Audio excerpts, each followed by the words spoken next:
السلام علیکم ناظرین، پروگرام ایوان سے ایوان تک میں خوش آمدید، نادیہ مرزا آپ کے ساتھ ہے۔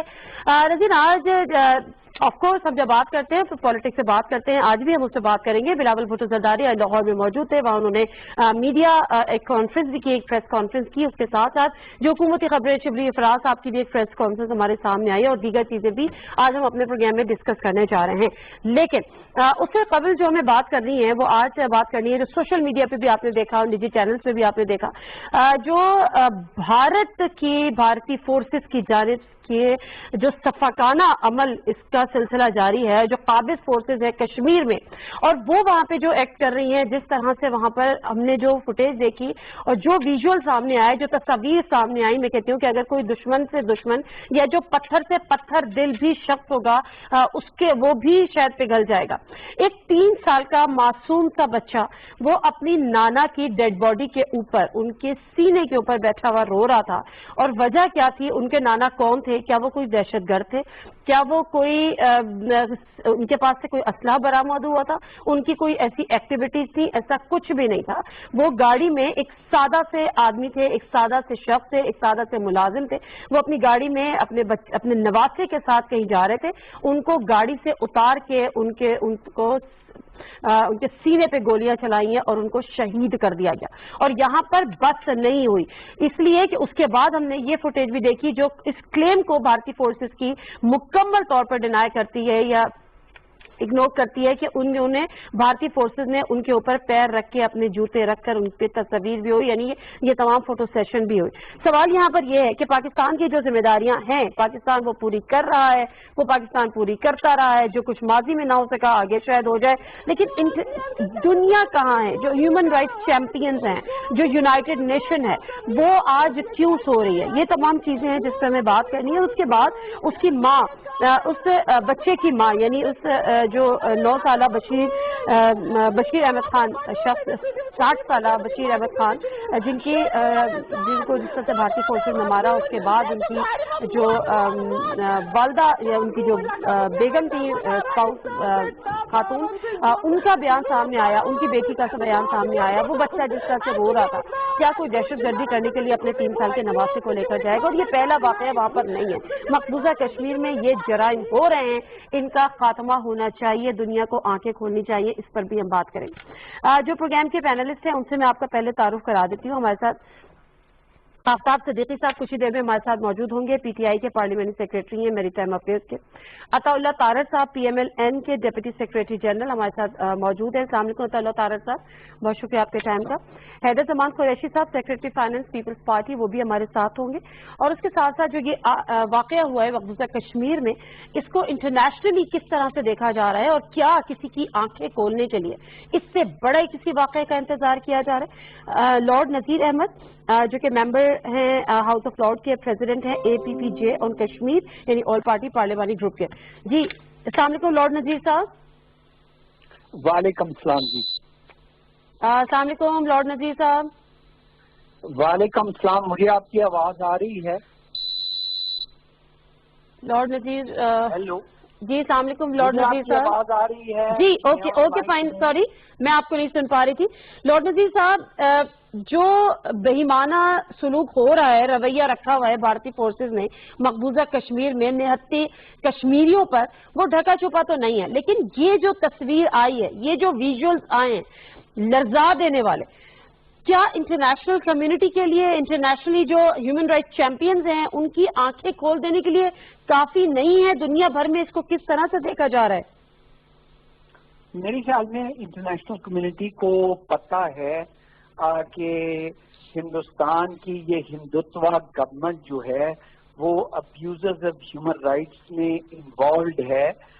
آپ نے دیکھا ہے کہ یونائٹڈ نیشن سیکرٹری جنرل نے بھی اور جو کمشنر فار ہیومن رائٹس ہیں خاتون، انہوں نے بھی اپنی اسٹیٹمنٹس ایشو 2 دن پہلے کی تھی، لیکن میرے خیال that is not enough. Frankly میں سمجھتا ہوں کہ کسی ایک ملک کو کم از کم ہندوستان کے فوجیوں کو اور ان کے پولیٹیشنز کو انٹرنیشنل کرمنل کورٹ میں لے جانا چاہیے۔ دیکھیں روہنگیا جو مسلمان ہیں ان کا کوئی ملک ان کی سپورٹ کرنے کے لیے تیار نہیں تھا۔ ایک چھوٹا سا افریقن ملک ہے جنہوں نے ان کا کیس جو ہے وہ انٹرنیشنل کرمنل کورٹ میں دی ہیگ میں لے گئے تھے. ایسے ہی ہمیں اسپیکرز کوئی بھی, اور میں ود آل ڈیو ریسپیکٹ مجھے پتا ہے کہ ساری پولیٹیکل پارٹیز پاکستان کی متحد ہیں کشمیر کے اوپر, نیوکلیر کے اوپر, سی پیک کے اوپر, لیکن انٹرنیشنلی جو ہمارا او آئی سی ہے وہ صرف ویشی واشی ایک اسٹیٹمنٹ ایشو کر دیتا ہے. یونائٹڈ نیشنز جو ہے وہ ویشی واشی ریکویسٹ کر دیتا ہے. اور ہندوستان کیونکہ جو مودی صاحب ہیں وہ بالی ووڈ کی فلمیں دیکھ دیکھ کے وہ سمجھتے ہیں کہ وہ کوئی بالی ووڈ کا ایکٹر ہے. جب پاکستان اور کشمیر کی بات ہو تو وہ بات کرتا ہے کہ اندر گھس کے ہم جا کے مار کے آئیں گے اور پتہ نہیں کیا کیا. لیکن جب چائنا اس کی چمڑی اتارتا ہے لداخ میں, جب وہاں پہ وہ اندر داخل بھی ہو جاتے ہیں تو وہ جان بوجھ کے ان کی فوج جو ہے وہ یا تو لائن آف کنٹرول کے اوپر فائرنگ کر کے آزاد کشمیر کے بچوں کو شہید کرتی ہے, سویلینز کو شہید کرتی ہے, یا آپ نے دیکھا یہ آج ماڈل ٹاؤن سوپور میں جو بشیر احمد قاصد صاحب کو جو شہید کیا گیا, اور بھی 2 نوجوانوں کو شہید کر کے وہاں پہ فوجی جو ہیں وہ تصویریں بنا رہے تھے ان کی جو لاشیں تھی ان کے اوپر.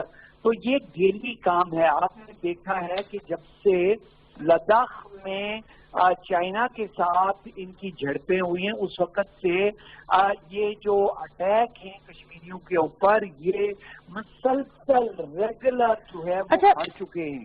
ٹھیک ہے لارڈ نذیر صاحب, 2 چیزیں ہیں نا. ایک تو آپ نے خود بیان کیا کہ کس طرح سے ورلڈ وائڈ اس کو دیکھا جا رہا ہے اور اس کو کنسیڈر کیا جا رہا ہے, لیکن پھر بھی ظاہر سی بات ہے نا. میرا سوال یہاں پر یہ ہے کہ ایک ہے انٹرنیشنل کمیونٹی جس کو ہم کہتے ہیں کہ وہ انٹروین کرے, بھارت سے جواب طلبی کرے, بھارت کو کہے کہ یہ کیا ہو رہا ہے مقبوضہ کشمیر میں, جو تمام جو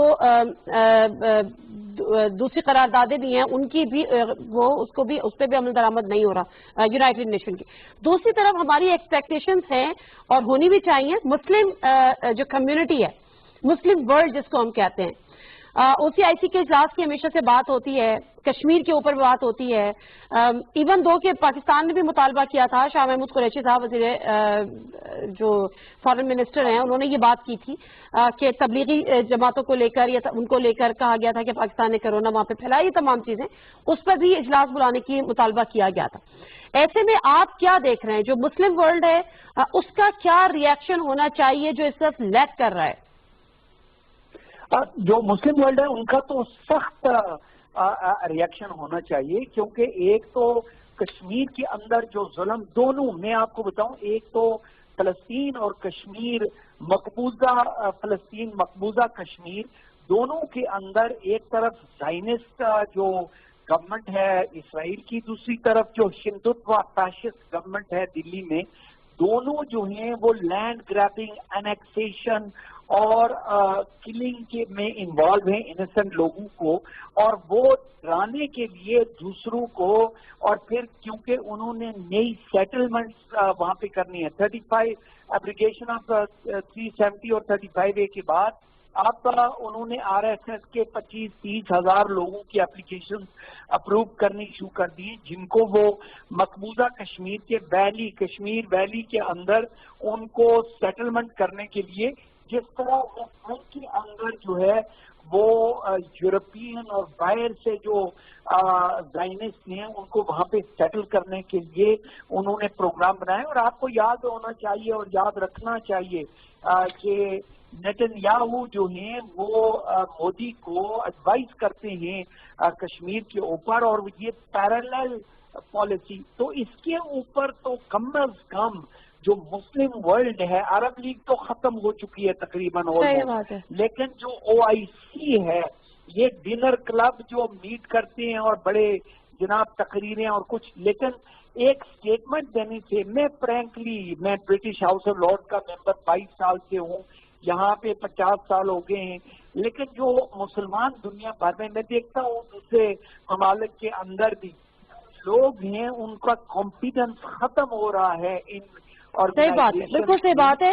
اور ہم امید کرتے ہیں لارڈ نذیر صاحب، thank you very much for your time, اور ہم امید کرتے ہیں کہ آنے والے وقت میں اب تو کم از کم دنیا کی آنکھیں کھلیں گی، اور دنیا کی آنکھوں کے ساتھ ساتھ صرف ہم وہی والی بات جو لارڈ نذیر صاحب کہہ رہے ہیں کہ جو مسلم ورلڈ ہے وہ اس کا کب جاگے گا. ایک تو آپ کے جو ہیومن رائٹس وائلیشن ہے وہ تو اپنی جگہ ہے بھی، لیکن اس کے باوجود اس کے علاوہ دوسری طرح جس طرح سے مسلمانوں پر ظلم و ستم ہو رہا ہے، کشمیری مسلمانوں پر، نہتے کشمیریوں پر.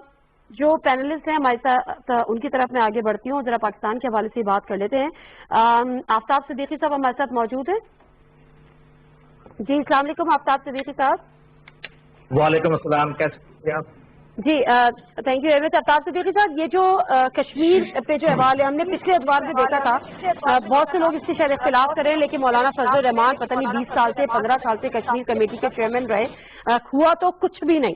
لیکن اس حکومت سے حکومت جو ابھی پی ٹی آئی کی ہے اس سے بڑی امیدیں اس لیے بھی وابستہ تھی کہ آپ ہی وہ لوگ تھے جو مولانا فضل الرحمان صاحب کو ان کو کنڈیم بھی کرتے رہے کہ کشمیر پہ آپ لوگوں نے کچھ بھی نہیں کیا، اس کے کاز کے لیے آپ نے کچھ نہیں کیا. آپ کی حکومت کی طرف سے تھوڑے سے بتا دیجیے گا کہ آج کا واقعہ، اس سے پہلے واقعات کس طرح سے اس کو اٹھایا جا رہا ہے انٹرنیشنل کمیونٹی کے آگے اور دنیا کے سامنے. بسم اللہ الرحمن الرحیم.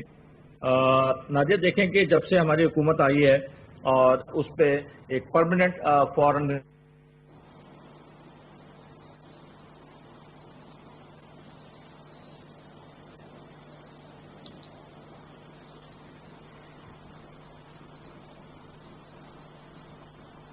آفتاب صاحب، آپ کی آواز مجھے نہیں آ رہی ہے، آپ کو ہم دوبارہ کنیکٹ کرنے کی کوشش کرتے ہیں. اور یہی سوال لے کے میں عطیہ اللہ طارق صاحب کی طرف جاتی ہوں. عطیہ اللہ طارق صاحب، پچھلے 5 سال آپ نے بھی گزارے، اس سے پہلے پچھلے 5 سال پیپلز پارٹی نے گزارے، یہ 2 سال پی ٹی آئی کی حکومت کو ہو گئے ہیں. یہ مسائل کس طرح سے حل ہوں گے؟ کیا کہیں نہ کہیں ہمارا فیلئر ہے؟ آپ سمجھتے ہیں کہ ہم اس کو صحیح طریقے سے اجاگر نہیں کر سکے دنیا میں، یا جو ہمیں چیزیں کرنی چاہیے تھی؟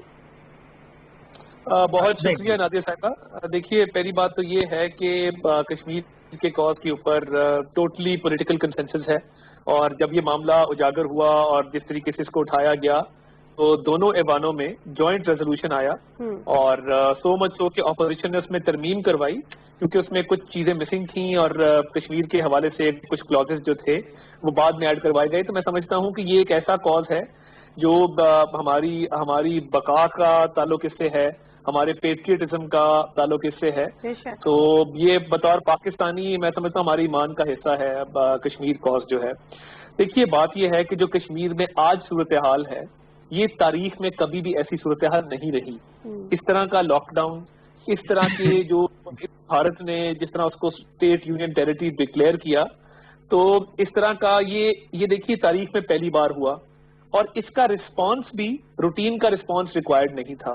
اس کے لیے بہت بڑا رسپانس ریکوائرڈ تھا. مودی سرکار نے جس طریقے سے وہ ایک فیشسٹ اور ایک رائٹسٹ قسم کی وہاں رجیم ہے، اس نے آتے ساتھ ہی جو کشمیر پہ مظالم ڈھائے، اللہ تعالیٰ کا ایک نظام ہے.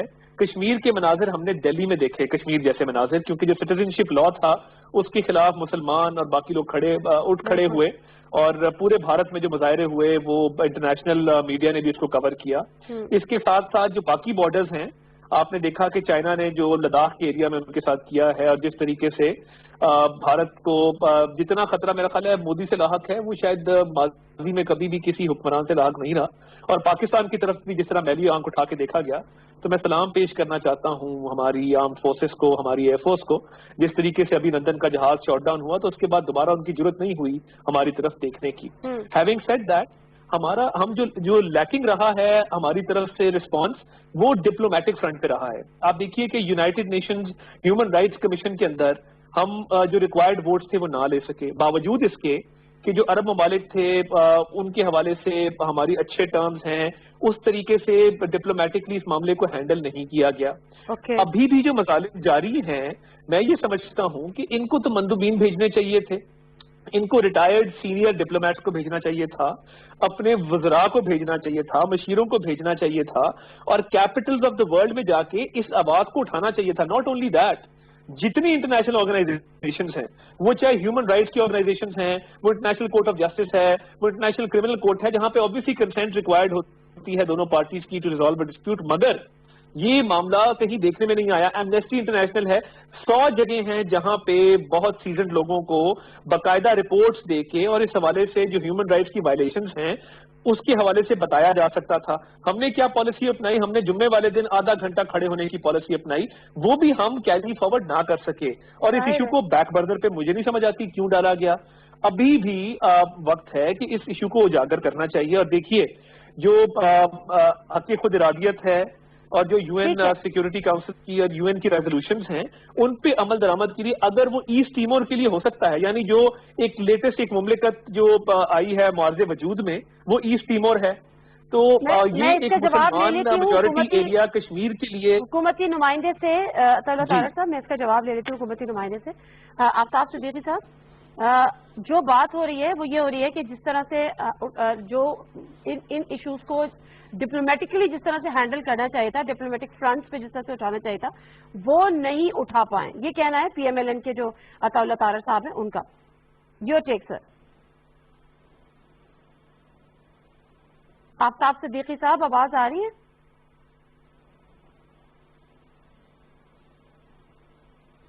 آفتاب صدیقی صاحب کو میری آواز ہی نہیں جا رہی ہے, تو حیدر زمان قریشی صاحب آپ مجھے سن سکتے ہیں؟ جی میں آپ کو سن سکتا ہوں. چلیں, اب میرے پاس لاسٹ آپشن اس وقت آپ ہی ہیں معذرت کے ساتھ آن لائٹر نوٹ. جی آپ مجھے بتائے گا کہ جو عطا اللہ طارق صاحب نے جن جن چیزوں کی نشاندہی کی ہے کہ ڈپلومیٹک فرنٹس پہ جو ہے وہ کہیں نہ کہیں ایک کوئی لیکنس ہوئی ہے, اس سے بہتر طریقے سے اس کیس کو ریز کیا جا سکتا تھا, آپ کیا کہتے ہیں؟ بسم اللہ الرحمن الرحیم. نادیہ بہت شکریہ. میں سمجھتا ہوں طارق صاحب نے ایک بہت جامع تبصرہ کیا ہے حکومت کی ناقص خارجہ پالیسی پہ اور کارکردگی پہ, خصوصاً فارن پالیسی فرنٹ کے اوپر. آپ کیا اس کے اوپر ہم بات کریں کیا کیا گیا ہے؟ اور میں آپ کی بات سن رہا تھا, آپ کہہ رہی تھی کہ ماضی میں کشمیر کمیٹی کے صدر تھے, چیئرمین تھے فضل الرحمان صاحب, اور نون لیگ کی حکومت اور پیپلز پارٹی نے ان ادوار میں نریندر مودی نہیں تھا اکراس دا بارڈر. پہلی بات آپ کے دور میں نہیں تھا مگر پی ایم ایل این کے دور میں تھا. سن لینا اب آپ پلیز, مجھے آپ کی آواز تھوڑے کچھ سیکنڈز کے بعد آتی ہے. تو acquisition of the disputed territory جو انٹرنیشنلی یو این چارٹر کے نیچے ہے وہ صوبے نہیں بنے تھے, یونین ٹیریٹریز نہیں بنے تھے بھارت کے. اچھا, اور آپ یہ دیکھیے کہ آپ کا کلیم ہے اس کے اوپر اور چائنا کا لداخ کے حصے پہ کلیم ہے. لک واٹ چائنا نے کیا کیا ہے, دھلائی کی ہے بھارتی سولجرز کی. آپ نے تو بہت سارے سفیر بھیجنے تھے, آپ کے تو وہ محمد بن سلمان صاحب بھی سفیر تھے, آپ نے تو دنیا میں جا کے کشمیر کا مقدمہ لڑنا تھا. کیا ہی بہتر ہوتا, وہ کیا ہیں جودھا اکبر کے کیا نام ہے, شہزاد اکبر, اور ایک تزید گل ہیں اور ایک فتنہ چوہان ہیں, ہاں ان کو بٹھاتے آپ آزاد کشمیر میں بارڈر کے اوپر ٹیبلیں لگا کر, اور یہ مودی اور سرنڈر آف مودی کی باتیں کرتے. جو سٹیزن شپ ایکٹ ہے, جو آپ کی گالی گلوچ بریگیڈ ہے اس حکومت کی, اس کو بٹھاتے بارڈر کے اوپر اے جے کے پہ, اپوزیشن بھی ساتھ بیٹھتی. میں کوئی حکومتی نمائندہ تو ہوں نہیں حیدر زمان صاحب, لیکن میں اتنا ضرور جانتی ہوں. اپنی بات کرتے, اب سوال یہ پیدا ہوتا ہے کہ یہ U N H C R کی انہوں نے بات کی, یونائٹڈ نیشن سیکورٹی کاؤنسل کی جو نان پرماننٹ ممبرشپ ہے, یعنی آپ سوئی ہوئی خارجہ پالیسی کو خود بہت کلوزلی دیکھ رہی ہیں. یعنی ہم نے کوشش ہی نہیں کی, اور ہمارا ریئیکشن کیا تھا, کون سی قیامت آ گئی اگر وہ بن گیا. یعنی ان اے ایئر جس سال میں آپ کا یہ مدعا فرنٹ برنر پہ ہونا چاہیے, آپ نے اس کو بیک برنر پہ ڈال دیا. پتہ نہیں اس کی کیا وجوہات ہیں. اور آپ دیکھیے کہ وہ کانسٹنٹلی آپ کے ساتھ چھیڑ چھاڑ کر رہے ہیں. آپ نے جہاز بھیجے, آپ ڈرون بھیج رہے ہیں, اب آپ کے اوپر انہوں نے آتنکوادی بھیجے, نان اسٹیٹ ایکٹر بھیجے. میں حکومتی نمائندے سے بھی سوال سے بات کر لوں. آفتاب صدیقی صاحب آپ مجھے سن سکتے ہیں؟ جی آواز آ رہی ہے اب آپ کی. جی اوکے. آفتاب صدیقی صاحب آپ مجھے بتائے گا, کیونکہ آپ کی طرح تمام توپوں کا رخ ہے کہ آپ نے ڈپلومیٹکلی جو ہے اس کو اس طرح سے اجاگر نہیں کیا, اس طرح سے اس کو ریز نہیں کیا جو آپ لوگوں کے مینیفیسٹو میں تھا یا آپ لوگوں کے جو کلیم سے دعوے تھے. کیا کہتے ہیں آپ؟